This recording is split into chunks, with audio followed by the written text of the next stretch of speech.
It's a scheme targeting the homeless and the poor, and Jeremy recorded the whole thing on his iPhone. Man. With my iPhone, I watched something suspicious go down at the Cherry Creek Apple Store. Several men signing numerous contracts for numerous iPhones within hours, but then giving them over to someone else. Even an Apple Store employee appeared to play a role, giving the iPhone straight to this guy. I really didn't think about it. All I heard was $200. Yeah. I'm broke. We saw David Sauer sign his name. I got 4 sleep bags. He lives at a local park. Sauer says he was picked up by this guy who promised all of that money if he signed contracts and turned over the phones. It was 10 phones. Give me $200. He was surprised his bad credit was good enough to get contracts, but he needs cash. Motel room, a bath, food. What did they promise you?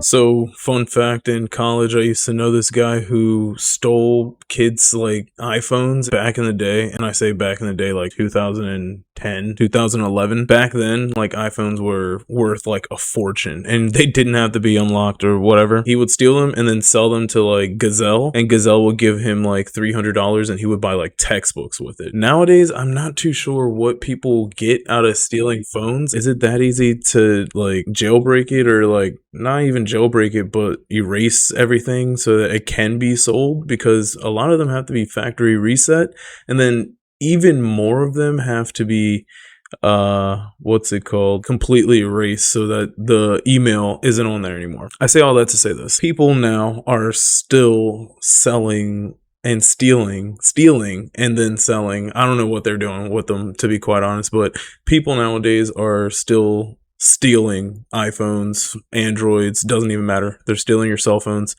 Such a surfer, right? Well, the Electric Daisy Carnival brought hundreds of thousands of people to Central Florida. You couldn't miss the thing. The massive music festival went by with only a handful of arrests. Despite those low arrest numbers, News 6 has learned thieves were working that crowd. Chicago police say they recovered more than 120 phones that were stolen during a 4-day music festival here at Grant Park. Austin police are investigating an international crime ring targeting Austin City Limits music festival people. Now, authorities believe a half dozen people worked together to steal 1,000 cell phones from festival attendees. This lady picketing pocketed me yesterday, and so many others today at something in the water festival. She's selling phones. She's selling phones. She's selling phones, sir. An employee at the AT&T store in Orange Beach says people were waiting for the store to open this morning to get new phones. The employee says around 50 people have gotten their phones replaced today after they were stolen out of pockets and backpacks at the festival.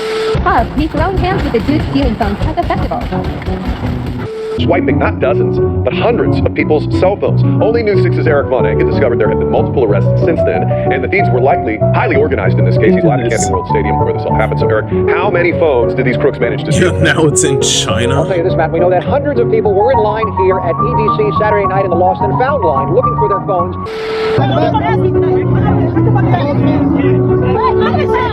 Yo, this is nuts. How is it that this many people are still getting...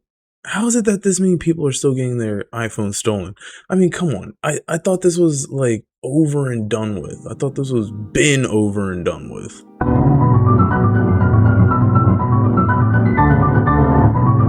Yo, Rolling Loud, that's so...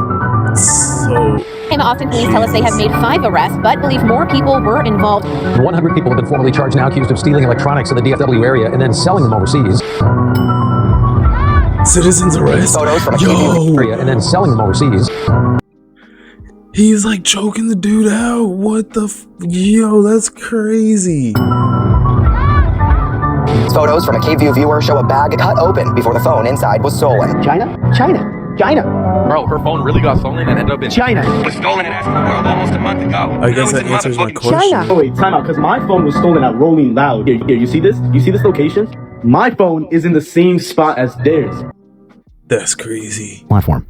It seems like everybody who's had an iPhone stolen recently is reporting more or less the exact same thing. Their phone is now in China, sending a ping from the exact same place.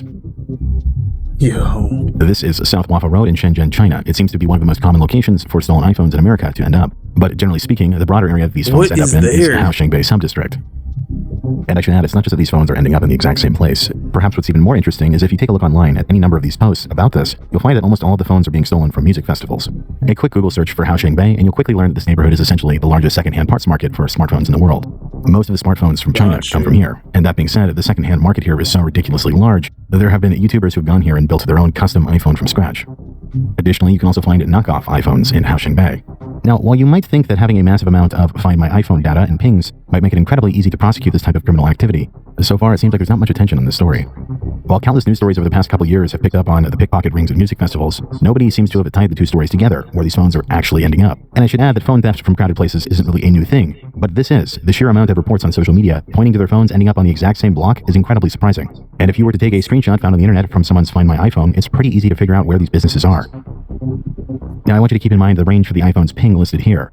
Referencing another map, we can see that across Shannon Middle Road, there's a block with a bunch of cell phone stores and iPhone refurbishing centers. No way. In the review section, people report a similar phenomenon. And following the Google reviews to various markets... Yo, so is this how, like, is this how your iPhone basically gets into the black market? And then, if so, what if you don't erase all your stuff? What if they find a way to, like, crack the code, so to speak, and bypass all of that to get into your information? Or do they have to erase the whole phone? Is there a bypass? Who knows, bro? Who knows? That's crazy and kind of scary. It's in and around the same area. We see the same exact thing. Now, many people on social media have been quick to assume that this is simply just a case of phones being stripped down and sold cheaply for parts in Haoxing Bay. And while I believe this theory to be mostly true, it's worth pointing out that there's a demand for iPhone parts around the world, not just this location. What does make this location unique, though, is the Foxconn. I used to work at a iPhone like cell phone repair shop, and those parts are worth their weight in gold. Basically, if you're replacing like a camera or the like mostly the cameras and the glass on both sides, especially the back. Oh my god, it was the worst for them because it would cost so much, especially if they wanted like an Apple manufactured or OEM part. Man, that would go crazy. Or we can get the aftermarket from China, and a lot of people went with that because it was cheaper, but the OEM is all obviously where you want to be. Facility. This is a major iPhone assembly plant that's located just about 25 minutes away. This has led to some theories suggesting that Foxconn is buying the stolen parts to reassemble its new phones. While some who support the theory cite the supply chain issues Apple was facing a couple years back, I would counter that by saying that there have been stolen phones shipped here well before any of this. And outside of this being a theory, there's not really much evidence to support it. But on the more surprising side, I'll add that this manufacturing plant does have a long laundry list of scandals tied to it. Managers have been caught in internal theft rings multiple times, essentially embezzling iPhones. In other cases, they got caught selling illegal activations onto Chinese networks. In other cases, Apple's even had to deal with someone at that facility stealing prototype phones, smuggling them out, and then reselling them. So while there has been some criminal activity at this location, I think... You know those smash and grabs they do at T-Mobile? What's going on here is more so a case of phone trafficking. And like I said, while some iPhones will definitely be stripped down for parts, generally what will actually happen to the phones depends on whether or not the iPhone can be freed from its iCloud lock and resold. While Apple likes to make it seem like the iCloud lock essentially makes the phone a brick, there are a number of different methods used by criminals to bypass this countermeasure. So let's explore a few of these, as well as explore the broader topic of iPhone trafficking. But a bit of a disclaimer for the rest of this video going forward. I obviously do not condone you breaking the law, and this entire video is for educational and entertainment purposes. Bro, come on, I don't care about any of that. Shortly after most people have their phone stolen, victims are often bombarded with a series of emails and texts to their iCloud alerting them that their phone has been found. The victim will then follow a link to a fake login page to track their phone. It's here that their login credentials can be harvested if they fall for it. What stands out when it comes to iCloud phishing is the specialized tools available for this illegal practice. There are entire phishing kits designed to streamline this process. Some offer ways to send custom texts or other messages impersonating Apple. Others offer a way to create a fake GPS map to spoof where the phone was found. Okay, so especially for that, yo, if you see a pop-up on your iPhone, specifically iPhone, not Android, specifically iPhone, if you see a pop-up on your iPhone and it says like, so-and-so is asking for permission in Peru to access or sign in, please always click decline. Please always decline. Please read it. Don't just click allow. It's never what you want most of the time, especially if they're signing in from Peru. Unless you have, relatives over there, just click no or don't allow. Because it's happened to me, and I've changed my password like 4 or 5 times. It still happens. Those who participate in this act, it's a numbers game, and the software makes this far easier to oversee multiple victims at a time. This is perhaps the most known method when it comes to freeing a phone from its iCloud lock, as it is often reported in tandem with someone having their phone stolen.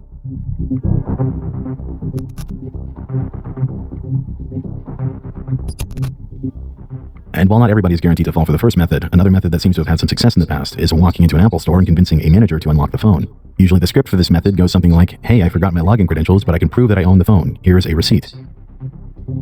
Once again, this industry is so large, there are entire Telegram channels who specialize in selling fake receipts and invoices for individuals to attempt this. But obviously there's some added risk if something goes wrong, like if the phone was already reported stolen. In some cases, though, perhaps going into the Apple store is an added step, as according to the reporting by Motherboard, in some cases users have had success with this method over just email. But at the end of the day, perhaps a more surefire way to get this done is with a corrupt Apple Store manager. I can't imagine that Apple wouldn't have any oversight on this kind of thing, but I'll add when it comes to other phone trafficking schemes that have happened in the past, many involve the use of an inside person.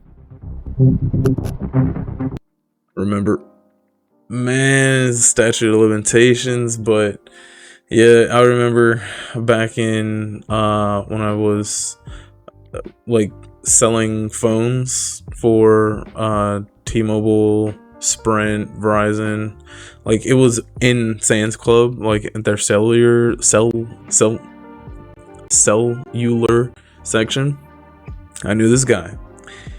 He knew some other guys that would come in with social security numbers, phone numbers, names, fake IDs, and would buy cell phones without plans under these fake names and everything. And sometimes they would get called in for scams. And you know, but as far as I know, it really only got to the police maybe one time because they would always leave before it got to that point. And he was the inside guy for those guys, and he made a killing. Let me tell you, that guy made a killing, man. In September of 2019, the jailbreaking community for iPhones got the biggest news they'd had in years. That was when an individual named Axiom X released an exploit called Checkmate. This was a very big vulnerability that was found, and to quote ARS Technica, unlike just about every jailbreak exploit released in the past 9 years, it targets the iOS boot ROM, which contains the very first code that's executed when an iDevice is turned on. Because the boot ROM is contained in the read-only memory inside a chip, jailbreak vulnerabilities that reside there can't be patched. This meant that for many generations of iPhones, from iPhone 4S to iPhone X, users would have a permanent vulnerability that would allow them to run any unsigned code at the boot ROM level that they wanted. While for most jailbreakers and security researchers at the time this was a breakthrough, the vulnerability is now used to bypass the iCloud lock on these devices and restore the phone to factory settings. This vulnerability has become so popular now that various companies with their own tools exist to streamline this process, pretty much enabling anybody with no technical knowledge to start laundering iPhones. Now, while these methods are the ones that are undoubtedly the most popular, that's not to say that others don't exist. And in the broader context of this illicit trade, this is only one specialized area. Many smartphone traffickers don't source their phones from the pockets of unsuspecting victims at concerts, and many traffickers don't need to bypass the iCloud lock at all. You see, while iCloud locked phones are more often associated to physical theft, bad ESN phones are more often tied to activities such as fraud. And that leads me into this next section. While we discussed the Apple iCloud lock, the other kind of kill switch on a phone is the carrier kill switch. When a phone is blacklisted in this kind of way, it can't make any kind of calls or use any kind of data. And generally, the nickname given to these types of devices is a bad ESN or a bad IMEI. So, fun fact, I used to work for T-Mobile after selling phones inside of Sam's Club. Anyway, long story short, I got tired of seeing that guy get away with so much fraud, so I decided to, you know, get on, you know, a more authorized level instead of just like retail, whatever. It was a good move for me. But when people would come in, then when I was actually working for T-Mobile, people would actually come in and say, hey, some people are buying phones in my name. And even still, like, you know, there's not much that we can do. And it was always so sad because I could, you know, lock the phone, like you said, just put it bad or flag an ESN or ESN or the IMEI so that they can't make calls. There's no like cellular data, I think. Also, I mean, I could put a SIM lock on there, but even still, there's not much. There's only and while a wireless carrier will blacklist the device if it's lost or stolen, generally the most common reason for this is that the phone was financed and has money owed on it. When a phone ends up in this state, the balance must be paid off first before it can be switched to a different carrier. And this is enforced by an international block list that companies and law enforcement around the world cross-reference using the phone's identification numbers, which are tied to the hardware inside them. But that being said, not all countries enforce the same block list, so all a trafficker has to do is ship the phone out of the country and it can be set up with an overseas carrier free and clear. According to the GSMA's own website, as of today, China is not included in the IMEI block list, which may be a large factor in why so many phones are ending up in Haosheng Bay. While for many criminals, this method is far more lucrative and simple than parting the phones out, on the other hand, getting the phones is a bit more tricky. When it comes to trafficking rings tied to this scheme, they often get people's social security numbers and other info from vendors or hackers on places like the dark web. Then, using someone else's identity, they then go finance phones under someone else's name. You see, when you sign up for a phone contract, you pay next to nothing up front, but that comes with the promise to pay the phone back. But obviously, since we're talking about fraud, the criminal intention here is not to pay off the phone, it's to resell the phones at your full price. And many fraud rings choose to ship the phones to countries where they can get more for the phone. You see, while one particular iPhone might go for $875 in the USA, that same phone will go for about $1,600 in Turkey. This is due to the local import taxes in that area. But obviously, these criminals don't just walk into a wireless store and purchase the phone as themselves. The purchase of these phones is often orchestrated through straw buyers, often homeless people who are given fake identity and other documents to complete the contract. In other particularly heartless schemes, traffickers finance phones using the information of a homeless person they solicit, in turn ruining their credit further in exchange for a nominal upfront payment. They promised me about $200, $300 in cash. We watched Jamal sign away too again and again. The same guy approached him on his way to donate plasma. Why were you going to donate plasma? You were just hard up for cash? Yeah, I just needed some cash at the moment. They promised me cash right after the cell phones were activated. They told me I'd make close to $200 to $300. Phoenix, along with the others, say... I know for a fact that this guy that was... Well, I don't know about the people ruining their credit, but the guy on the inside, the guy that I knew, he was making like $600, $700, like a batch each person, because each person wanted to buy like 3 to 4 phones, and they were like maybe 5 people a day. This guy promised they could just cancel the contracts later, no problem. Given this basic premise, every additional line that can be started is another device that can be resold. So for fraud rings that have access to compromised employees within wireless carriers, they're able to take this a step further. To give you an example, in one particularly large operation of 101 individuals that moved $100 million worth of product, the DOJ press release wrote, according to the superseding indictment, the conspirators also utilized compromised store employees to activate phones using fake identities or fraudulently adding lines to legitimate customer accounts. Other schemes allegedly involve the use of fake identity information as well as legitimate customer information to swap SIM cards, enabling the defendants to verify banking information through text messages and withdraw funds from customer accounts. As you can tell, fraud rings benefit greatly from having someone on the inside, and while in the context of phone trafficking, it allows them to start additional fraudulent lines. The other thing that paragraph was referring to was the infamous SIM swap. And now, I'm sure many of you have heard about this already with how many people have been hacked as a result of this in the past few years. And while sometimes the employee is tricked and or hacked, there have been many such instances where the SIM swaps were an inside job. But continuing on, the other main method of sourcing phones by means of fraud is insurance fraud. Now, while the words insurance fraud are relatively self-explanatory, the basis for this method is simply using some form of fake ID to file a claim on a device that someone else owns. Blanco and her conspirators contacted Company 1, posed as legitimate customers, and submitted false claims to Company 1 for damage, theft, or loss on hundreds of handsets owned by the customers. Blanco and her conspirators provided Company 1 with false identification, typically a fake New York or New Jersey driver's license, falsified to reflect the name of the legitimate customer. I was gonna say, bro, and the people that I saw that he was dealing with, they were like Spanish. I could hear them, one of their conversations, and I know they were Dominican. Actually, they weren't just Spanish. Specifically, they were from the Dominican Republic, and they came from Philly, New York, like Delaware, up north. You know what I mean? And yeah. A criminal fence is simply defined as a buyer and seller of stolen goods, but perhaps a better way to understand this term is that fences are the middleman that works to move stolen goods back to the general retail customer. And that being said, when it comes to the discussion of stolen products, fencing is one of those topics that rarely sees any proper discussion. And to date, it's still perhaps one of the least researched subjects in criminology, in spite of how common the crime actually is. To quote one paper entitled Behind the Fence, Buying and Selling Stolen Merchandise from 2003, it states, police and security personnel in both the US and abroad have been hampered for years by lack of information about the hidden economy of the stolen goods market. Little academic research exists to detail the market for stolen goods, the black market for hot goods, the people who deal in these stolen goods, the people who purchase them, or the process involved in such exchanges. The main reason this topic is so hard to properly research is because fencing is a very low visibility crime. Fencing operations are often legitimate businesses that deal with stolen goods on the side. And in regards to our friends in Haosheng Bay, the use of a legitimate cell phone store and repair center for a fencing front is quite a common occurrence. You may notice that in your town there are often cell phone stores on like every single corner. Many are like these tiny hole-in-the-wall shops that you often wonder how they stay in business. And while obviously not all of them are involved in illegal activity, many of these places can double as a fencing front where boosters locally sell stolen phones to. In many cases, these local cell phone stores are often the ones who wholesale large amounts of stolen phones overseas. And while these phone stores might appear modest, the amount of illicit money flowing through them can often be surprising. It is. Yeah.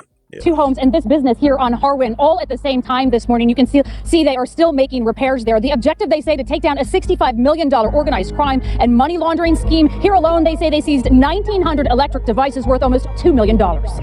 According to the feds, the cell phone store would buy stolen phones, many obtained using stolen identities, others from burglaries and robberies. The store would then turn around and resell them overseas for profit. The two men, both living in high-dollar homes with luxury cars in the garage, now face a number of criminal charges. A female employee was also arrested.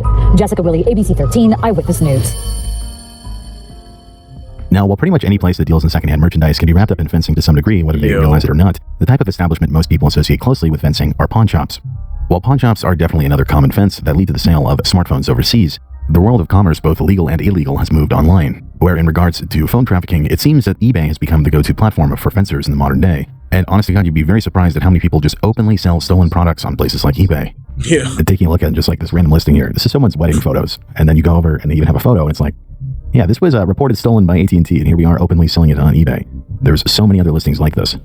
Now, in my opinion, there's a much bigger story here in regards to eBay intentionally turning a blind eye to stolen products sold on their platform. While eBay maintains that within their own policies, the sale of iCloud locked and kill switch devices is against their terms of service, as it, quote, encourages illegal activity, for some reason, thousands of sales are still being facilitated by major sellers every single day. And when confronted with this is what eBay representatives will tell the press. Numerous items come up. It's really crazy. eBay reps told me starting in 2014, they cracked down on iCloud locked phones. They said realistically those phones are probably lost or stolen, and they don't want buyers to have a bad experience. Now, eBay reps say there are 800 million items on the site, and there's a group dedicated to working with law enforcement and retailers to curtail stolen goods. There are filters designed to block certain items like iCloud lock. However, some sellers change how words are spelled in the listing to get through those filters. For example, using a 0 for an O. So eBay says it physically types in searches. These manual sweeps, we take that intelligence and we'll feed that back into our system. But like I said, we'll also look at those people obviously spelling with zeros or spaces have obviously hit our blocks before and are trying to, take different tactics to get around them, and we'll take, more severe action against them. Furthermore, when it comes to carrier locked devices, if you were to list one today with the words bad ESN in the title, eBay would prevent you from completing that listing, citing the same policy from earlier. Where this gets very interesting, though, is when you poke around with some of the top sellers on this platform, because it appears that eBay was actively coaching their sellers on how to break their terms of service and bypass those filters put in place to prevent the sale of these particular items. Sold over $2.5 million worth of phones, and we never had an issue selling bad ESN phones. It's always been allowed, and most people in the phones of the community have been selling bad ESN phones. Has been no issue up until just recently. So this was a big concern in the community about selling, can I sell a bad ESN phone on eBay? So I got on the phone with a couple reps on eBay, and this took me, probably 2 or 3 reps to get a really good answer on this. I wanted a solid answer because, we built our business on this. And so the guy that I talked to, he said he had a letter straight from eBay corporate that was confidential. Now, in their terms, they talked about this encouraging illegal activity policy. It doesn't mention anything about bad ESNs. It only mentions kill switch devices or iCloud locked, but no bad ESN. However, he did say in the confidential document, it did mention the bad ESN phones, but he couldn't tell me exactly what it said. So, I talked to him for about 20 minutes. I said, we want to make sure that we stay compliant. We want to sell on eBay. We make a lot of money on eBay. And we want to continue to sell on eBay. So, we want to make sure we're not going to get banned for selling a phone with a bad ESN. So he said he would get back to me. He'd write me a letter, and he would talk to a couple people at corporate and just get the exact details on this. And here's the letter right here that he wrote me. Since these phones are not iCloud locked, there are no concerns for illegal activity. Okay, so now this is right from some of the heads at eBay right here. Okay, so this made me feel a lot better. I wanted to double check. So what I did was I replied back to him and I said, this is great, and I really appreciate this. Are you sure that this is okay? Because I want to make sure we don't get banned. So they sent me another message back. Now I don't have that message. It's buried in my eBay messages here, and I'd have to go search for it. But basically, eBay, straight from eBay, said it's okay to sell bad ESN phones. They just don't want us to put it in the title. Those people obviously spelling with zeros or spaces have obviously hit our blocks before and are trying to, take different tactics to get around them, and we'll take, more severe action against them. Straight from eBay said it's okay to sell bad ESN phones. They just don't want us to put it in the title. So here's what we're doing. In the title here, we're just putting check ESN or ESN issues.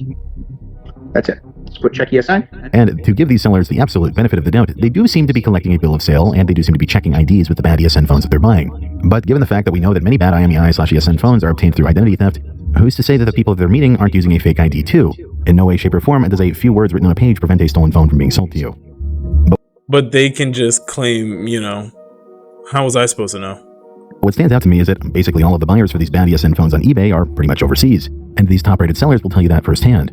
Listing a phone as bad ESN in your title, I've noticed they sell faster than a regular phone that you put clean ESN. Why? Because they're 99% of the time going overseas to overseas buyers through eBay. If you're selling them on eBay, I'm talking about. I want you to think about the sheer insanity of this situation. Under these pretenses, eBay knowingly acknowledges that bad ESN and bad IMEI phones encourage illegal activity. Yet instead of making a good faith effort to ban the practice on the platform, they've allegedly stated to their sellers, you can sell the item, but just don't include that detail in the title. Which in my opinion translates to, hey, you can do this, but just don't do it out in the open.